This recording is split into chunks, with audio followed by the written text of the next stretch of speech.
পেঁয়াজটা লাল লাল করে ভেজে নিব। এখন আদা বাটা, রসুন বাটা দিয়ে দেব, জিরা বাটা। এটা হবে রুই মাছের ভুনা।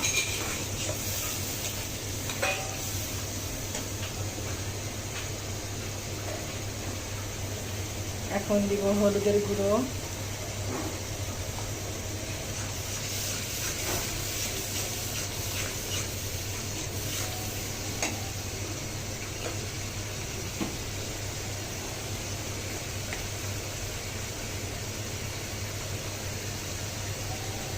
এখন দেব মরিচের গুঁড়ো।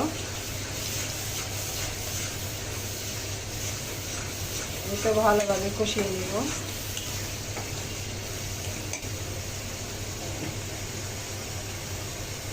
লবণটা আগে দেওয়া হয়েছে। এখন মাছগুলো দিয়ে দিব। রান্নাটা হচ্ছে গাজীপুরে। এইভাবে রুই মাছটা ভুনা করে খেয়ে দেখবেন কেমন লাগে। ভালো লাগলে লাইক, কমেন্ট, সাবস্ক্রাইব করবেন।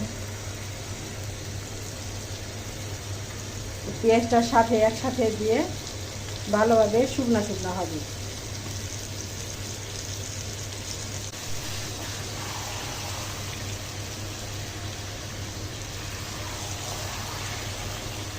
এইভাবে আলতোভাবে নাড়া দিতে হবে, না হলে ভেঙে যাবে।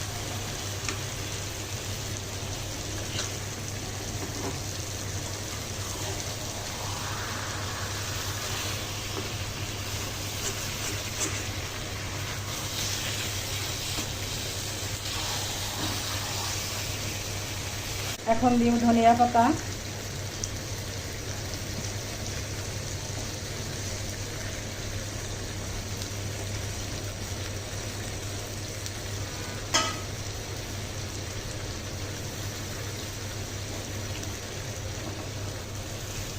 এবার আলতোভাবে একটু নাড়া দিব।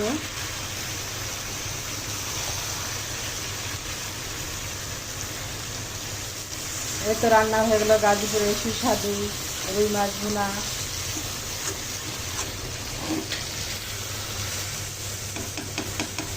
দেখুন কালারটা কত সুন্দর আসছে, মাশাআল্লাহ, আলহামদুলিল্লাহ। এই তো হয়ে গেল গাজীপুরের রান্না রুই মাছ ভুনা। দেখুন মাশাআল্লাহ কত সুন্দর হয়েছে। আমার বিয়ানে রান্না করছে।